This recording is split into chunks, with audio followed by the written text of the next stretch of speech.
Hoy el mundo está lleno de superficialidad, pero la Biblia nos recuerda en Proverbios 11:2 que donde hay humildad hay sabiduría.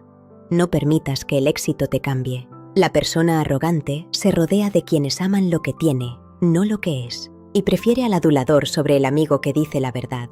Si tienes a alguien humilde de espíritu en tu camino, aunque no tenga nada material, cuídalo mucho. Esa esencia vale más que el oro. Sé sabio y aprende a distinguir lo real de lo superficial. Si te gustó esta reflexión, apóyame suscribiéndote al canal y déjame un like.